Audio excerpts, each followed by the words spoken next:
মা, আমি যেদিন বাড়ি ছেড়ে চলে যেতেছিলাম সেদিন তুমি আমার আটকাও নাই কেন? বাবারে, আমি ধরে সাদিকরে দুইজনেই নিজের পেটের সন্তানের মতো বড় করছি। আমি জানতাম তুই রাগ কইরা চলে গেল, তুই যেখানেই থাকস আমি তোরে ডাকলেই তুই আসবি বা তোরে আমি আনতে পারবো। সাদেকের খুব ইচ্ছা হইল পপিটে বিয়ে করব।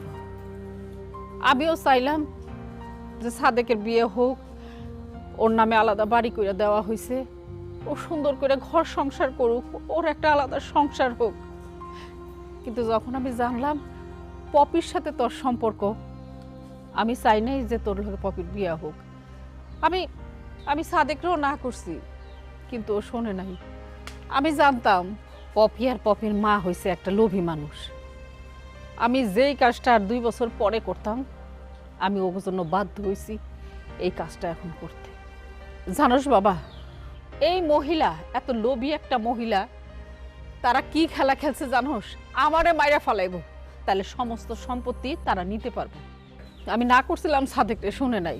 বাবা সাদেক, আমি তোমার অ্যাকাউন্টে 30 লাখ টাকার মতো জমা করে রাখছি। আশা করি তুমি সারাটা জীবন এই টাকা দিয়া ব্যবসা বাণিজ্য কইরা চলতে পারবা।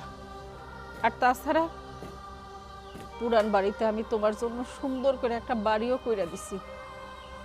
আর তারপর এই যে এইখানে যা দেখতেছো, যখন মন চায় তুমি আসবা, থাকবা, আমার কোনো না নাই, কারণ তুমিও আমার সন্তান। মা, আমি কিন্তু সাদেকের লগে যাবো না। আরে থাম, এগুলি সব নাটক, নাটক সাজাইছে।